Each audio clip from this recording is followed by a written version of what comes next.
Les saludo nuevamente con mucho gusto.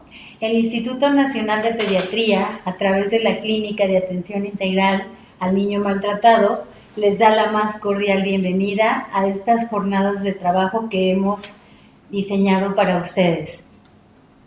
El día de hoy nos acompañan dos ponentes especializadas en el tema que nos convoca hoy acá. Y antes de presentarlas, me gustaría agradecer a la maestra Gabriela Rodríguez Ramírez, secretaria general del Consejo Nacional de Población, por habernos dado todas las facilidades de que esta ponencia fuera presentada en estas jornadas de prevención. También, y de una manera muy especial, quisiera agradecer a la maestra Carla Hernández, quien es directora de Cultura Demográfica. Carla, muchas gracias por abrir los caminos, por hacer todo lo necesario para que estas actividades fueran posibles. Es la primera actividad que tenemos entre el Consejo Nacional de Población y el Instituto Nacional de Pediatría. Sé que no va a ser la única, que a partir de ahora se abrirán muchos más caminos de trabajo de manera institucional entre el Consejo Nacional de Población y el Instituto Nacional de Pediatría. Carla, muchas gracias por hacer esto posible. Y bueno, el día de hoy nos acompañan la maestra Nancy Lombardini Vega y la licenciada Berenice Melesio, quienes también vienen del CONAPO. Para dar continuidad a estas jornadas de trabajo de prevención, pero también para continuar la ponencia que les presenté en la sesión pasada acerca de derechos sexuales y reproductivos de las y los adolescentes, el día de hoy nos van a presentar prevención de embarazo en las y los adolescentes, servicios amigables para promover y facilitar métodos anticonceptivos. Les dejo con ellas y agradezco mucho que ustedes tengan este interés y que sobre todo la información que trabajemos en estas jornadas de trabajo sean de mucha utilidad para sus ámbitos, ya sea familiar, pero también a nivel institucional. Muchas gracias.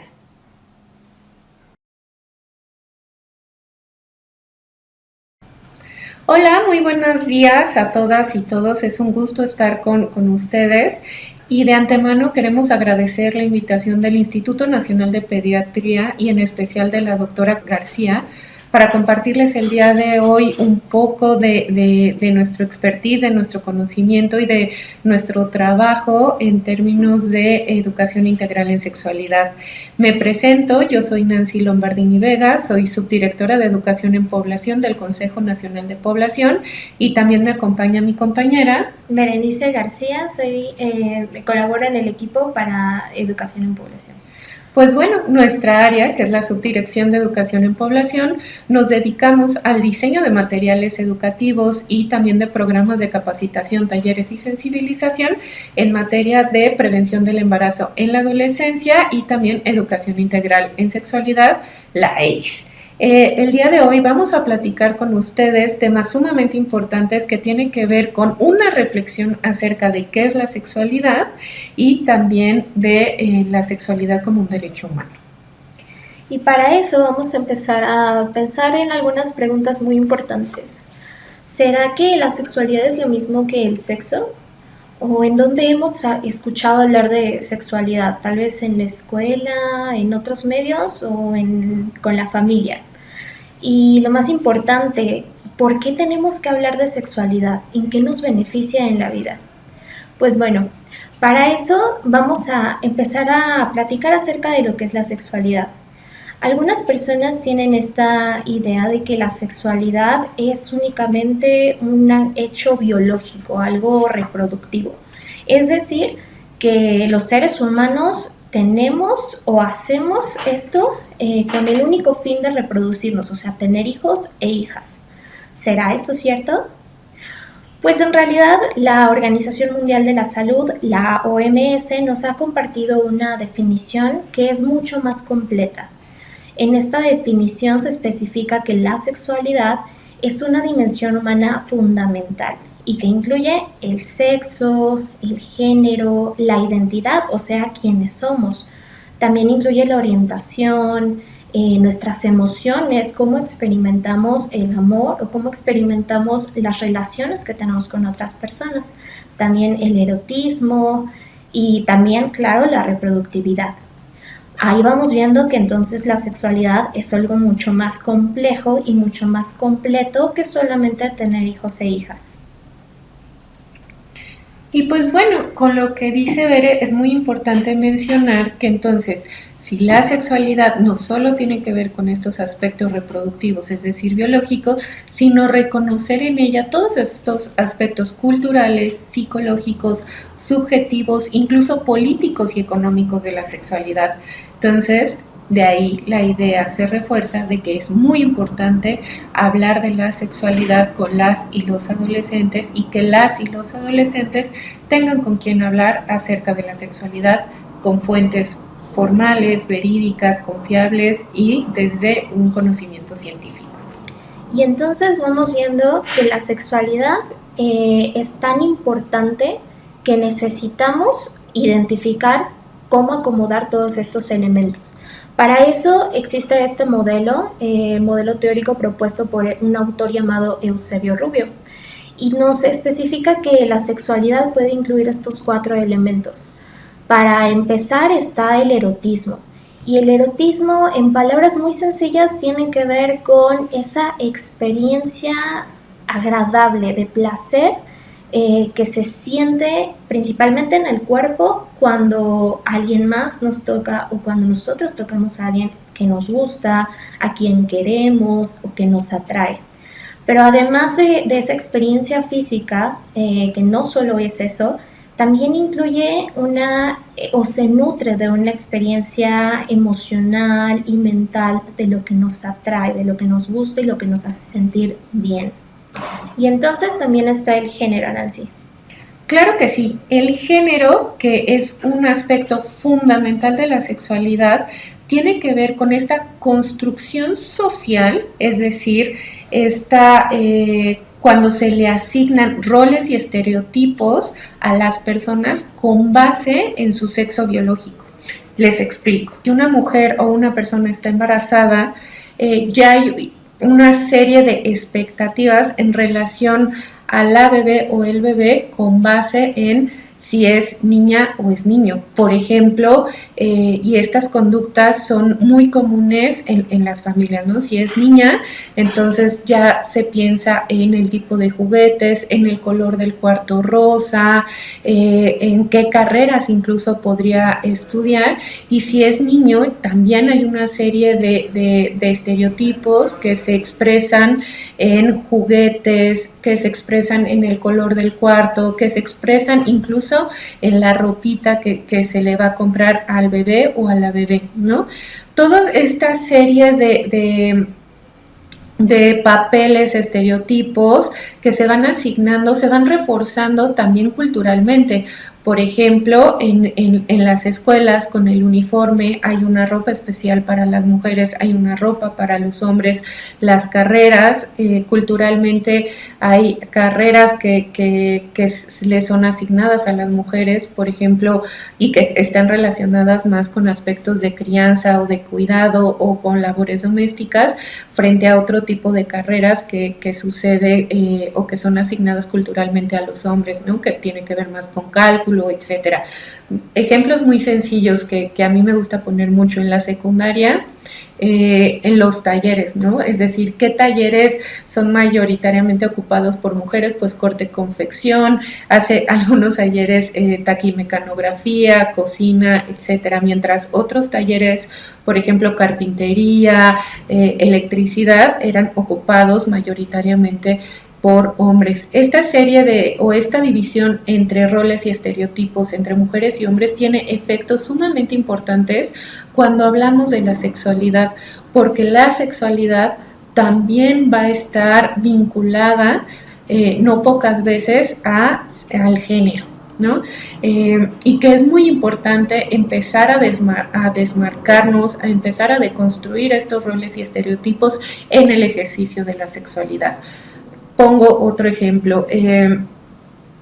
Culturalmente, y cuando hablo culturalmente sé que esto se va a expresar en cierto momento histórico y en ciertos territorios o espacios geográficos específicos, pero digamos de manera general hay una mayor facilidad para expresar el deseo sexual por parte de los hombres, mientras que a las mujeres culturalmente hay mayor represión para hablar y expresar el placer, ¿no? Esto porque la sexualidad en las mujeres históricamente ha estado vinculada a la reproducción y al ser madre.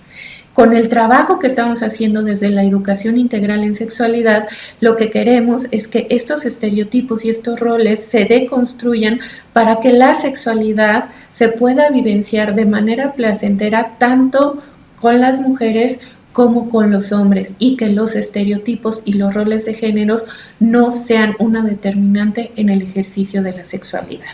Y pues bueno, otra dimensión muy importante de la sexualidad es la reproductividad. Bere, ¿por qué no nos platicas un poco? Claro, pues precisamente la reproductividad tiene que ver con esta potencialidad que tenemos como seres vivos de pues traer una nueva generación, o sea, de tener hijos e hijas. Esto simplemente implica una posibilidad en nuestras vidas. Incluso médicamente hablando, pues de pronto no siempre se cumple el que una persona pueda tener descendencia. Entonces, por eso es que no siempre está tan ligado la sexualidad con el rol reproductivo, o sea, con tener descendencia. Pero sí podemos ir ubicando esta potencialidad, esta forma y esta posibilidad cuando tenemos o empezamos a tener relaciones sexuales. Y es por eso que es importante también empezar a hablar al respecto, porque al identificar que la sexualidad es muchas cosas, pero también la posibilidad de ser madres o de ser padres, entonces eso cobra importancia para ver si nosotros deseamos tener hijos e hijas o no deseamos hacerlo. Y tal vez en este punto no, en la vida de una persona joven no se haya pensado mucho o no se haya reflexionado seriamente si se quiere ejercer este rol. Sin embargo, vale la pena considerar que esto es una posibilidad y ya más adelante se podrá decidir si esto se desea o no se desea. Mientras tanto, es importante también para prevenir todo lo que tiene que ver con embarazos no planeados o no deseados, e incluso estos otros elementos que tienen que ver con la sexualidad en lo más biológico, como pueden ser las infecciones de transmisión sexual u otro tipo de problemas y disfunciones que tienen que ver con lo más biológico y lo más corporal de la sexualidad. Nancy, también está la afectividad. Claro que sí, la afectividad es la última dimensión que menciona nuestro autor Eusebio Rubio. Y bueno, y es muy interesante porque si nosotras y nosotros empezamos a vincular el erotismo con el género, con la reproductividad y la afectividad, estamos hablando efectivamente de que la sexualidad es un componente complejo de la personalidad humana. La afectividad tiene que ver con estos sentimientos y emociones que construimos en la relación con las otras personas. ¿Quién es nuestro primer núcleo? La familia. Entonces, nosotras y nosotros vamos a desarrollar nuestros vínculos desde estos patrones, desde esta vinculación con nuestra familia, pero también, y sucede lo mismo que con el género, se van a ir reproduciendo y reafirmando con otros vínculos y otras relaciones que vamos construyendo conforme vamos avanzando en nuestro desarrollo. Por ejemplo, con nuestras amistades, por ejemplo, con nuestras compañeras y nuestros compañeros de trabajo, y por supuesto con las parejas que nosotras y nosotros elijamos, ¿no? Es muy importante ver que el componente de afectividad, por supuesto que tiene que ver con este vínculo con las otras personas, pero también tiene que ver con cómo nos vamos a vincular con nosotras y nosotros mismos. Esto es, con nuestro autoconcepto y nuestra autoestima. Esto no es otra cosa que decir que la afectividad es este ir y venir entre nuestros sentimientos y emociones con las demás personas, pero también con nuestra propia persona. Y entonces es por eso que la sexualidad es tan importante porque implica la relación que tenemos con nuestro propio cuerpo. La sexualidad entonces es fundamental para que todas y todos los adolescentes y cada persona podamos desarrollar prácticas de autocuidado, pero también podamos reconocer, aceptar y disfrutar el placer. Pocas veces tenemos esta posibilidad de hablar abiertamente de lo importante que es sentir el placer. Les voy a contar un poco. Antes, la educación integral en sexualidad o la educación sexual estaba muy enfocada a la prevención de riesgos, ¿no? ¿Qué quiere decir? Prevenir embarazos no planeados o prevenir la infecciones de transmisión sexual. Por supuesto que son temas fundamentales porque tienen que ver con la salud de las personas, pero en la actualidad también es fundamental empezar a hablar del derecho que tenemos todas las personas al placer. Por supuesto que tiene que ver con el autocuidado, por supuesto que tiene que ver con la relación con las otras personas, con los límites corporales y todo esto en relación al bienestar propio. Es decir, la sexualidad, el ejercicio de la sexualidad tiene que ver con promover la autonomía física, es decir, la toma de decisión sobre nuestro propio cuerpo, lo cual es un aspecto fundamental para el desarrollo de nuestra personalidad. Y esto es muy importante precisamente porque al hablar de una sexualidad que incluye tantos elementos que atraviesan nuestra salud, que tienen que ver con nuestra educación, entonces estamos hablando de una sexualidad como un derecho humano, con esta perspectiva de que todos los seres humanos tenemos este derecho a ejercer una sexualidad plena, libre, placentera, saludable, informada y algo que vaya nutriendo nuestra vida no solamente en el presente, sino también hacia futuro. Y es precisamente por eso que en México se reconocen los derechos sexuales y reproductivos, que probablemente ya hayan escuchado hablar al respecto. Y es muy importante seguir hablando sobre estos derechos, porque es lo que nos va a dar las bases para empezar a cuidarnos, como es la mejor manera que podamos para nosotras y nosotros mismos. Vamos a presentarles a continuación la Cartilla de Derechos Sexuales de Adolescentes y Jóvenes.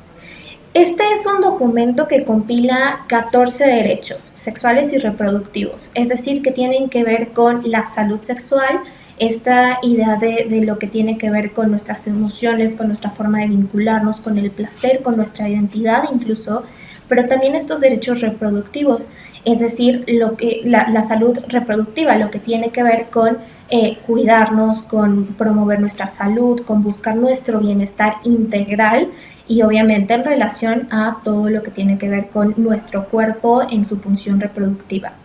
Esta cartilla fue elaborada por iniciativa de organizaciones de la sociedad civil, pero con ayuda y con mucha participación de instituciones públicas, para compilar un fundamento entre muchos tratados internacionales y muchas leyes internacionales, pero que México también admite y se adscribe, y es más, adquiere este compromiso de promover que las y los jóvenes puedan conocer sus derechos para también buscar estas decisiones que cuiden su propia salud. Y entonces esta cartilla incluye estos 14 derechos para promover una sexualidad plena, libre, segura, responsable, sin violencia, que esto es muy importante, y sin prejuicios para cada persona, cada adolescente y cada joven. Y pues bueno, es muy importante esta cartilla porque reconoce a la sexualidad como un derecho humano. Cuando decimos que la sexualidad es un derecho humano, eso quiere decir que está interrelacionado, vinculado con otros derechos fundamentales como es el derecho a la salud, ¿no? Es decir, todas y todos los adolescentes tienen derecho a la salud. Está vinculado también a el derecho a la educación y, por ejemplo, nuestro artículo 3 constitucional ya reconoce la obligación del Estado por proveer educación sexual. Entonces es fundamental, estamos viendo entonces derecho a la salud, derecho al trabajo, incluso también derechos laborales. Entonces es fundamental pensar la sexualidad como un derecho humano. Y pues bueno, respecto a la cartilla, les voy a compartir los primeros 7 derechos. El primero es decidir sobre nuestra sexualidad. El segundo es disfrutar nuestra sexualidad, y esto tiene que ver con lo que mencionábamos anteriormente con el derecho al placer, el derecho a hablar también acerca del placer. 3, derecho a manifestar públicamente nuestros afectos. El derecho número 4, decidir con quién nos relacionamos. El 5, que se respete nuestra privacidad e intimidad. El 6, a la vida y a la integridad física, psicológica y sexual. El 7, decidir libre e informadamente sobre nuestra salud sexual y reproductiva. Y vamos a centrarnos ahorita en el derecho número 4, es decir, que es decidir con quién relacionarnos.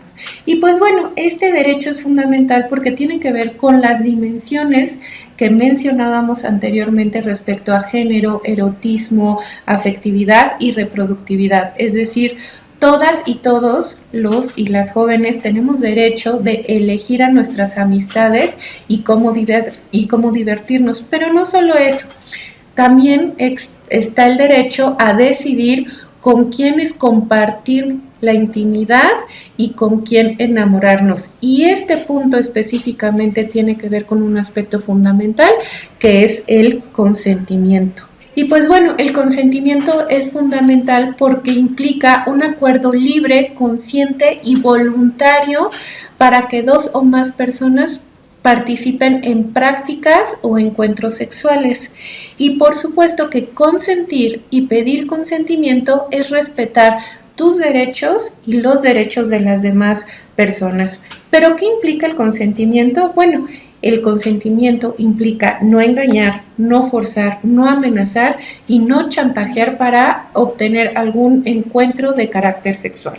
Por supuesto que el consentimiento implica no tener de por medio ningún tipo de consumo alcohólico o ningún tipo de droga, porque entonces no se puede consentir. Y por supuesto el consentimiento es específico. ¿Qué quiere decir esto? Que se puede consentir a una cosa o a una práctica o a cualquier tipo de actividad, pero no a otra. Y por último, el consentimiento es reversible. ¿Qué quiere decir esto? Que yo puedo consentir en algún momento y puedo dejar de hacerlo un momento después, ¿sí? Es decir, puedo cambiar de idea en cualquier momento y eso se tiene que respetar. Estas dimensiones del consentimiento son fundamentales porque implica un ejercicio de la sexualidad informada, libre, consciente y por supuesto del reconocimiento de los derechos de las demás personas y por supuesto el derecho a reconocer mi propio cuerpo y que no traspasen estos límites. Y es muy importante esto porque efectivamente se ha hablado mucho acerca del consentimiento con esta frase tan popular que es el no es no. Y es muy cierto, cuando alguien dice que no, significa que ahí tenemos que detenernos o exigir que la otra persona se detenga. Pero también vale la pena empezar a transformar al consentimiento hacia algo activo, hacia entonces que nosotros tengamos el poder de decir sí, sí quiero esto y quiero que esto suceda de esta forma, con esta persona y en este momento en particular. Entonces ahí podemos empezar a apropiarnos de la sexualidad, de nuestra sexualidad y esa es la invitación que hacemos a las y los adolescentes.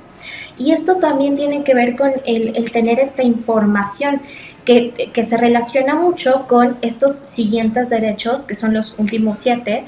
En principio tenemos el derecho a la igualdad. Ven que estamos hablando de derechos humanos, ¿no? También a vivir sin discriminación de ningún tipo. El derecho número 10 nos habla acerca de tener información actualizada, veraz, completa, científica y laica sobre sexualidad. A veces es un poco difícil juntar todos estos elementos, pero de hecho nuestro país tiene ya muchísimos programas activos que nos ofrecen este tipo de información de calidad para poder tomar decisiones de nuestra sexualidad.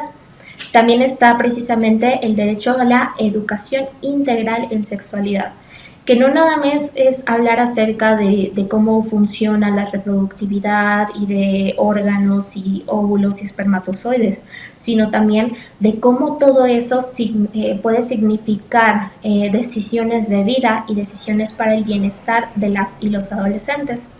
También está el derecho a acceder a los servicios de salud sexual y reproductiva, los servicios amigables, o también a partir de ahí hay leyes que especifican que todos los centros de salud o los hospitales, todos estos lugares tienen que proveer de servicios de salud sexual y reproductiva a las y los adolescentes. Esto es un derecho muy importante y tenemos que conocerlo para poder también exigir que eso se cumpla. También tenemos el derecho a la identidad sexual y, por último, a participar en políticas sobre sexualidad y reproducción, es decir, a tener una opinión de que estos temas que nos importan. Y vamos a empezar a hablar acerca del derecho número 10, que es el derecho a la información. Otra vez, tiene que ser información científica, actualizada, veraz, laica. Esto quiere decir libre de prejuicios, libres de estereotipos, como los estereotipos de género, que ya se nos decía un poco a veces el rol al que se especifica para las mujeres tiene que ver con un rol pasivo, de manera que entonces no tienen mucho control sobre el uso de condón en su primera relación sexual o en qué método van a utilizar para prevenir un embarazo en temprana edad. Entonces, sí necesitamos esta información para decidir qué es lo mejor para nosotras y para nosotros. Esta educación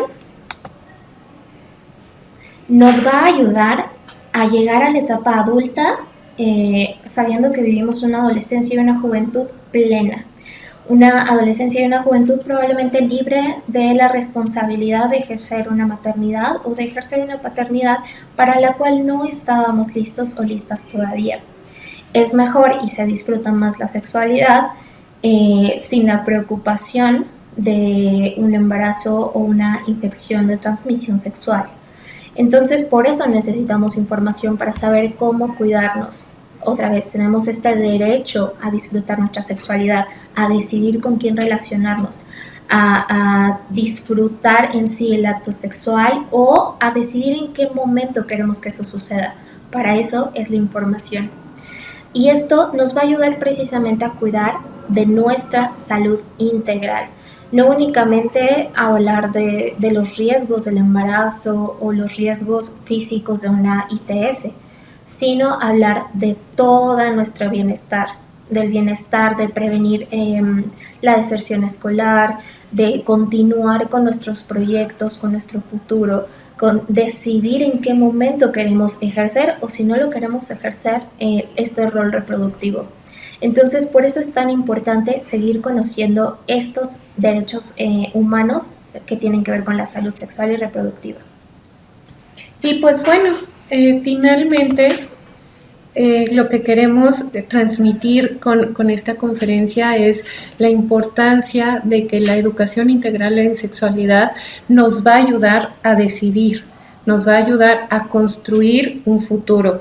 La sexualidad, como hemos desarrollado a lo largo de esta breve ponencia, nos ayuda a definir un proyecto de vida. ¿Por qué? Nos ayuda a definir si queremos ser mamás o papás, pero además cuándo queremos, con quién queremos, si es que lo queremos. Entonces, la información que nosotras y nosotros podamos obtener acerca de la sexualidad, acerca de temas relacionados con la sexualidad, como es el uso de métodos anticonceptivos, como es el consentimiento, como es infecciones de transmisión sexual, como es el poder hablar acerca del placer, es fundamental para que podamos construir un proyecto de vida satisfactorio. Y aquí se ve, es decir, está vinculado con la salud, está vinculado con la profesión, está vinculado con el placer, con los hobbies, con los que nos gusta hacer. Entonces, esto solo refuerza la idea de que la sexualidad es fundamental. Mere. Y sí, por último, también nos gustaría agregar que tenemos que empezar a participar desde todos nuestros espacios. Si somos personas jóvenes, adolescentes, tenemos que empezar a informarnos para poder tomar estas decisiones, para empezar a pensar en qué es lo que queremos, aunque no sea un plan muy definido. Por ahora podemos empezar a informarnos hacia padres y madres o familias. También vale la pena que no tomemos esta función de simplemente prohibir o limitar. Ya vimos que la sexualidad es un derecho y que implica mucho más que simplemente lo reproductivo o el acto sexual. Entonces empezamos a compartir una información que va a ser de mucho más beneficio para las hijas y los hijos y que les va a servir para planear su vida. Y también hacia el personal de salud es importante compartir. Sabemos que esto es un derecho, que hay leyes que avalan y protegen la labor del personal médico para compartir la educación integral en sexualidad y todo lo que tiene que ver con la salud sexual y reproductiva. Entonces también empezar a promover el uso de métodos anticonceptivos, incluso esta información que tiene que ver con tomar decisiones hacia futuro y tomar decisiones para el bienestar y la salud. Todo esto pueden encontrar información en el micrositio de la ENAPEA. Pueden escanear, si tienen disponibilidad de un dispositivo, este código que aparece en pantalla y los va a llevar a muchos materiales muy diversos, desde videos hasta podcast o infografías con temas muy diversos que les van a interesar en etapas de adolescencia, pero también en estos roles como ser tutores y tutoras o personal médico que también puede promover la educación integral en sexualidad. Y pues bueno, también, el micrositio se diseñó en el marco de la Estrategia Nacional para la Prevención del Embarazo en Adolescentes y cuenta más con 600 materiales. Y dentro del micrositio van a encontrar estos 2 cuadernos, el cuaderno Yo Decido Mi Futuro, que es versión urbana dirigido hacia adolescencias de contextos urbanos, y el cuaderno Yo Decido Mi Futuro Personal y Comunitario, que es una versión más dirigida a contextos rurales e indígenas. Estos 2 materiales que se hacen en el marco de la campaña de la ENAPEA, de la Estrategia Nacional para la Prevención del Embarazo en Adolescentes, están diseñados para dar justo esta información fundamental acerca de temáticas como la construcción social del género, prevención de la violencia en el noviazgo, construcción de masculinidades positivas y en otros temas también la elección de métodos anticonceptivos, la doble protección que es fundamental para las adolescencias, la corresponsabilidad en la elección de métodos anticonceptivos, y también van a encontrar en ambos documentos un apartado de sitios de interés donde ustedes podrán tener acceso a el directorio de los servicios amigables de todas las entidades federativas de nuestro país, donde también podrán obtener información acerca de los centros de justicia para las mujeres, también de la ruta NAME. Es decir, hay muchísimo material dentro de estos dos cuadernos que se pueden descargar desde el micrositio de la ENAPEA y que también tenemos su versión impresa. El primero de estos documentos que es el cuaderno Yo Decido Mi Futuro, tiene un carácter más informativo, mientras que el segundo Yo Decido Mi Futuro Personal y Comunitario es como tal un cuaderno de trabajo en el cual las adolescencias y juventudes pueden trabajar estos temas. Estos dos cuadernos son herramientas psicopedagógicas fundamentales para la comunidad educativa, pero también para el personal de salud, para que se informen, para que les da estas bases, estos ejes, para poder trabajar de manera más cercana y amigable estos temas con las adolescencias. Pueden descargarlo también a partir de seguir estos 2 códigos QR y también visitando el micrositio de la ENAPEA. Y pues bueno, Bere, por ahora agradecemos muchísimo la atención y la invitación que nos hizo el Instituto Nacional de Pediatría para seguir compartiendo estos temas que seguramente van a beneficiar mucho a la niñez, a las adolescencias y a las juventudes de nuestro país. Es un compromiso que tenemos el seguir promoviendo estos derechos para prevenir muchas situaciones de riesgo, pero sobre todo para hablar del derecho que tenemos a vivir una vida plena y una salud también plena en relación a la sexualidad. Y pues fue un gusto estar con ustedes y esperamos encontrarnos nuevamente muy pronto para otro tema. Gracias, bye. Gracias.